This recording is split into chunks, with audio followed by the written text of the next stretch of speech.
ઉજ્જૈનમાં 2 દિવસ કેમ વહી જાય કઈ ખબર જ ન પડી. બોલો લ્યો જે સમય સવારમાં પૂજાપાઠ કરી અને રૂમને કરી લીધી આપણે ખાલી અને સાફ સફાઈ કરી નાખી હતી કેમ કે આજે જવાનું તો બીજી જગ્યાએ અને પહોંચી જાય આપણે ઉજ્જૈનના રેલવે સ્ટેશને.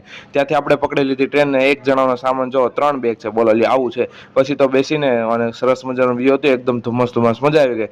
મજા આવીને પહોંચી જાય આપણે ઇન્દોર રેલવે સ્ટેશન. ત્યાંથી આપણે પકડી લીધી સરસ મજાની બસની અને એનાથી 150 રૂપિયા ટિકિટ અને નીકળી ગયા આપણે ઓમકારેશ્વર માટે. સરસ મજાનો વ્યૂ હતો અને ટ્રાફિક પણ એટલે કે અને આજ તો સોમવારે જાહેર રજા પણ હતી. પહોંચી જાય ફાઇનલી ઓમકારેશ્વર. ત્યાંથી આપણે પકડી લીધી રિક્ષા અને 20-20 રૂપિયામાં પહોંચી જાય આપણે મંદિરે અને ત્યાં તો રસ્તામાં એક સરસ મજાનું મંદિર પણ હતું એના પણ દર્શન કરી લીધા અને ત્યાંથી 100 મીટર દૂર એક ઓમકારેશ્વરનું ઘાટ હતું. મજા આવી ગઈ. ત્યાં આપણે સરસ મજાનું બધાએ નાહી લીધું અને કેટલી ગળદી અને હતી મજા આવી હો પણ અને ફાઇનલી શું વ્યૂ લાગતો હતો ઓમકારેશ્વર. હા હા મજા આવી ગઈ જોઈને અને કેટલી બધા તો આમ જો લાગે છે ને વાટે ઊભા છે હો નાહવા માટે. અને આ બ્રિજ છે ને સરસ મજાના આની ઉપરથી તમને એકદમ વ્યૂ દેખાઈ જાય મસ્ત અને પછી અમે નીકળી ગયા દર્શન કરીને અને બહુ રસ હતો અને સોમવારે હતો એટલે અને ફાઇનલી અમે ઉજ્જૈનની પ્રખ્યાત ખાઈ લીધી. ઇન્દોરની પ્રખ્યાત પણ હતી ગુલ્ફી. મજા આવી ગઈ ખાઈને. પછી ત્યાંથી બેસી ગયા બસમાં અને ત્યાંથી આપણે પહોંચી જવાનું હતું રેલવે સ્ટેશને. 3 hours later.